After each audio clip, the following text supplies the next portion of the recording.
Sim, pode iniciar. Então, boa noite a todos. Como já estava programado, a apresentação do nosso último tema do trabalho, mudanças no mundo moderno, na saúde e na sociedade. E aí segue para a apresentação do grupo. Assim que vocês quiserem, já podem iniciar a apresentação. Então, vou começar apresentando o trabalho, né? Como você disse, que o tema é mudanças no mundo moderno, na saúde e na sociedade. Os acadêmicos são a Alana Vinhal, a Beatriz, a Karen, eu, Janaína, tem a Larissa, a Noemi e o Pablo. Pode passar. Então, eu vou contar um pouquinho da origem da enfermagem. A profissão surgiu do desenvolvimento das práticas de saúde no decorrer dos períodos históricos. As práticas antigamente eram feitas na assistência do trabalho feminino, e as únicas referências que tem na antiguidade é que as práticas relacionadas à enfermagem era como a domiciliar e os partos que faziam. E, igual eu tinha falado, isso eram mais as mulheres que faziam, né, cuidavam do pessoal, junto com os sacerdotes também, que antigamente falavam que as prostitutas que eram as mulheres que mais cuidavam dos homens por ela conhecer mais o corpo deles, né? E ela foi dividida no período pré-histórico, né? Cristão, moderno e contemporâneo. Aí eu vou ler um pouquinho do slide agora.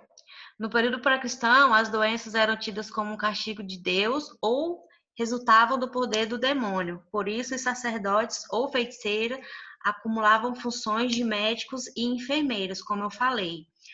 O tratamento consistia em aplicar as divindades, afastando os maus espíritos, por meio de sacrifícios. Usavam-se massagens, banhos de água fria ou água quente, purgativos, substâncias provocadas de náuseas.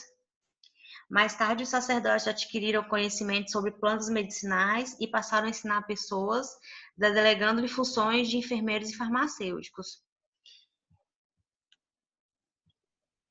Alguns papiros, inscrições, monumentos, livros de orientações políticas, religiosas, ruínas de aquedutos e outras descobertas que permitiam formar uma ideia do tratamento dos doentes. No período pré-cristão, a época foi adquirida do cuidar atribuída pelas religiosas, as irmãs de caridade, que exerciam a enfermagem como vocação, nos perspectiva de doação incondicional na época para elas. Pode passar. Já na época do Egito, a medicina era bem antiga e estava misturada com a magia na época, que falavam, né? Pelo que eu pesquisei, falavam que estava muito ligada à magia e à religião também.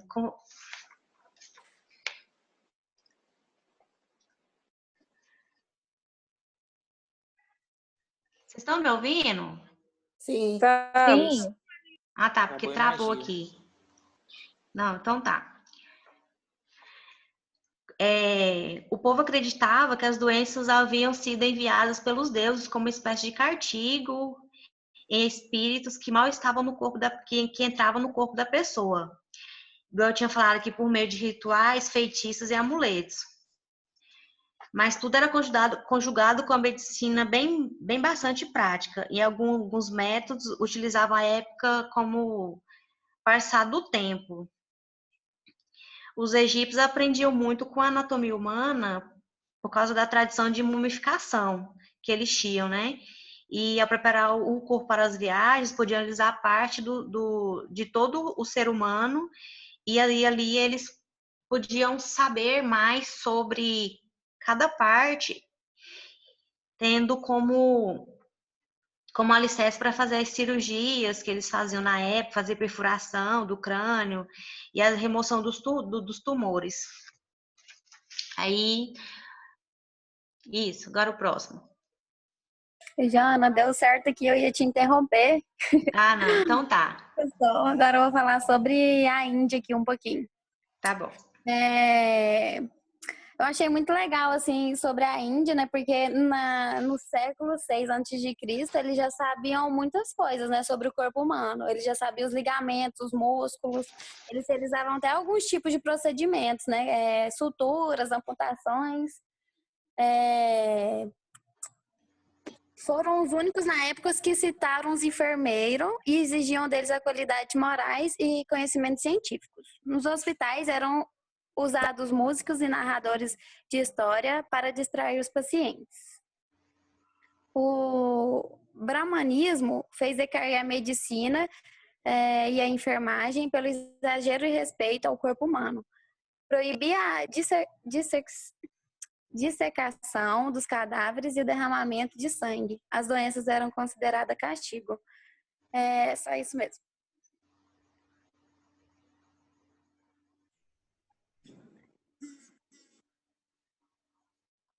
O cristianismo... Agora eu? Acho que essa parte era da Larissa, não? Não, certo, tua mesmo, eu acho. Esse é qual... Não. O meu foi o que a Jana falou, não? O primeiro? Um antes. Acho que não. Não sei.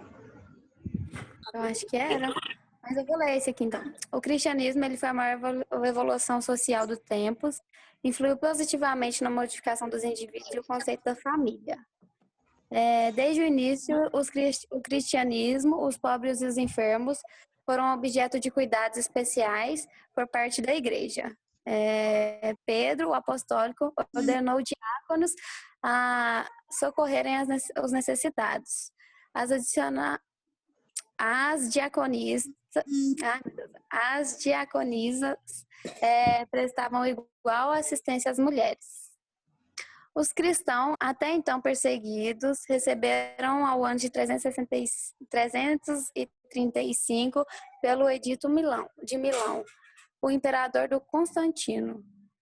A liberação para que a igreja exercesse suas obras assistenciais e atividades religiosas, houve uma profunda modificação na assistência aos doentes. Os enfermos também lhes eram recolhidos às diaconias, que eram casas particulares, ou aos hospitais organizados para assistência de todo tipo de necessidade.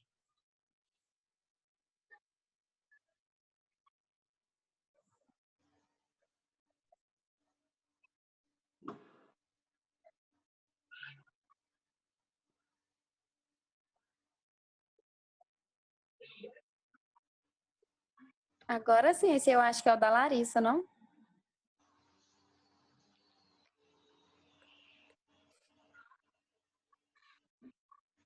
Alô, tá me ouvindo? A Larissa entrou na aula? Entrou. O povo tá me ouvindo? Agora tá. Então, gente, as práticas de saúde no mundo moderno, em especial a enfermagem, evoluiu junto com o sistema sociopolítico na época na sociedade capitalista. Depois disso, logo em seguida, surgiu a enfermagem institucionalizada, que foi reconhecida como uma prática profissional. Esse processo, ele se iniciou junto com a Revolução Industrial no século XVI. Ele teve esse mesmo início, que terminou no século XIX com a chegada da enfermagem moderna na Inglaterra. Pode passar, prof.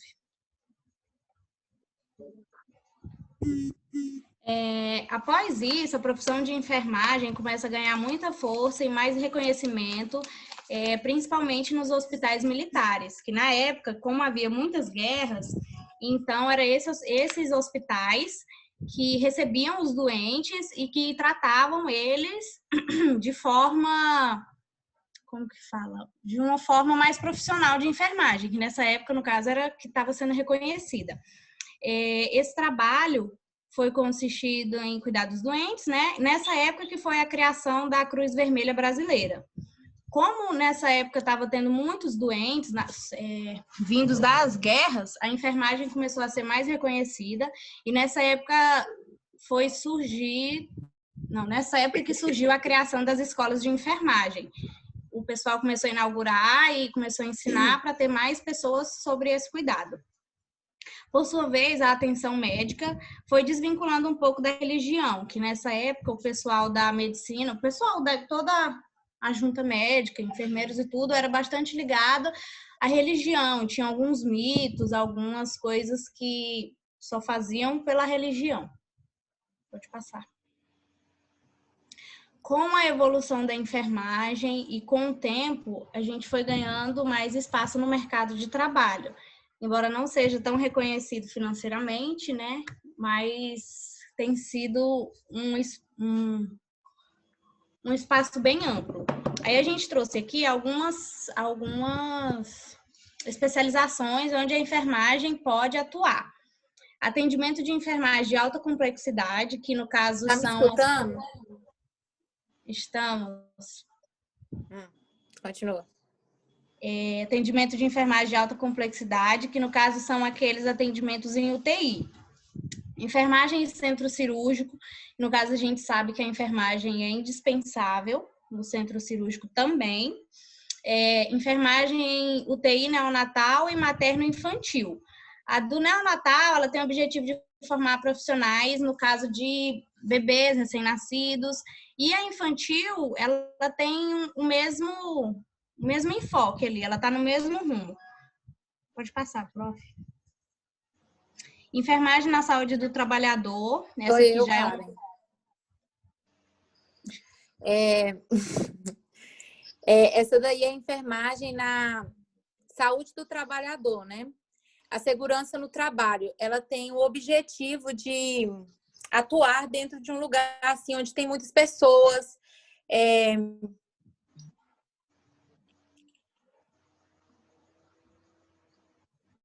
Oi? Tá me escutando, gente? É porque, nossa, meu microfone tá muito ruim. Sim, estamos te escutando normalmente. Na segurança do trabalho, né? O objetivo é manutenção da qualidade dos trabalhadores, né? Para ter uma pessoa assim mais segura lá. Programa de estratégia de saúde na família, com o propósito de ter mais cuidados preventivos, né, na família, e ter um atendimento nas unidades básicas, sempre está instruindo aos familiares. Isso. Tem também pessoas que às vezes não têm condição de poder ir no posto de saúde, né? E aí é onde que entra a estratégia de saúde e família. Eles vão lá visitar, às vezes, vão saber como que tá, se é um senhor, se é uma pessoa que não pode sair de casa, ou às vezes não pode ter ajuda. É aí onde que entra. Saúde da mulher, que tem como objetivo de oferecer um suporte, né, para a mulher, principalmente nas ginecologias e a obstetrícia. Saúde do idoso aborda aspectos sociais, fisiológicos, patológicos, psicológicos e tudo mais que tem interesse na saúde do idoso, a fim de prestar uma assistência humanizada para a terceira idade.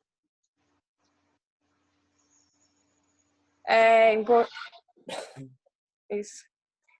Quem vê essa imagem já sabe, né, que a Rainha Florence, ela foi considerada como a mãe da enfermagem moderna, por quebrar vários paradigmas que hoje as mulheres ainda sofrem muito em quesito profissão e o que escolher para fazer, e naquela época ainda é muito pior, e era muito pior, né? Então ela resolveu quebrar esses paradigmas e ver que isso era um dom que ela tinha e ela resolveu seguir para cuidar de pessoas. Foi por meio do trabalho de Florence que se desenvolveu fundamentos básicos da enfermagem, que consistem nas práticas atuais. Um dos conceitos centrais é considerar o paciente na sua interação com o ambiente, mantendo relações abertas com os enfermos para aprimorar os tratamentos. Flores também foi quem deu um norte em questão de higienização de hospitais, de manutenções, porque isso evitou várias mortes. Ela assumiu um papel fundamental na consolidação da enfermagem como profissão no âmbito mundial, influenciando grandes decisões militares e legislativas. que garantiram os direitos dos futuros trabalhadores na área de prevenção e promoção de saúde, cristalizando a modernidade da enfermagem até hoje. Pode passar. Isso sustentou a necessidade de desenvolver uma preparação formal e sistemática que fornecesse conceitos teóricos diferentes da medicina, trazendo um olhar integrativo entre o paciente, o contexto que ele está inserido e suas redes de apoio atuais. Até hoje, as obras de Florence continuam impulsionando o desenvolvimento da enfermagem profissional. Sua consideração pelas variáveis de sanitarismo, como adequações de ventiladores, temperatura, iluminação, higiene ou design hospitalar, continua vigente. Então, passou muito tempo, o juramento, inclusive, que todos nós profissionais da enfermagem e técnicos fazem, foi criado por Florence. E é isso, pode passar. Bom, então, a evolução da saúde é um dos temas que a gente sempre estamos tentando abordar aqui no nosso trabalho, desde a criação lá atrás, um pouco de Florence, e um pouco da evolução da saúde, que é o que a gente tem hoje, até chegar ao que a gente tem hoje a apresentar para a gente, né? O que a gente está usando atualmente. Então, até o início do século XX, a saúde no Brasil era ofertada apenas para os cidadãos que poderiam pagar ou faziam parte das classes trabalhistas organizadas, que tinha algum vínculo com o governo, tinha carteira assinada e tal. Os demais eram atendidos em instituições de caridades ou ficavam sem atendimento, no caso. Participando apenas das ações de políticas sanitárias do modelo sanitarista e campanhista da época. Então, daí já podemos perceber que nem sempre a saúde foi pensada como algo público, né? Tipo, o modelo que a gente tem hoje, que é para todos. Começaram a surgir algumas preocupações, algumas especulações de mudança, foi bem após a consolidação dos estados. Isso só veio com a preocupação tipo, de surgir algumas pandemias, de multiplicação de algumas doenças, e aí sim começaram a pensar em alguma coisa sobre a saúde para todos.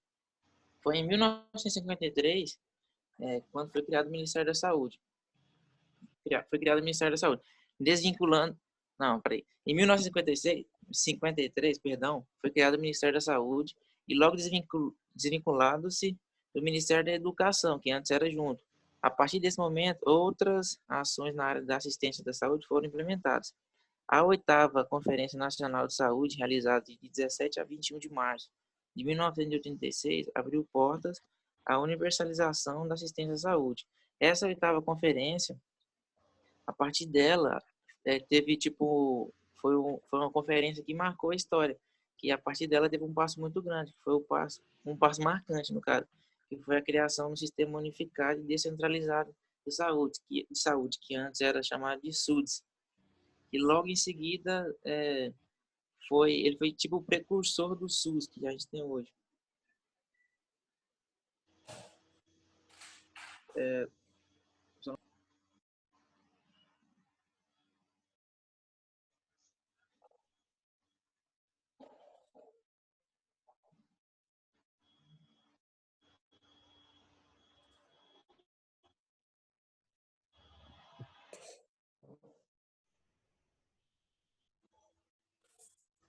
Pronto?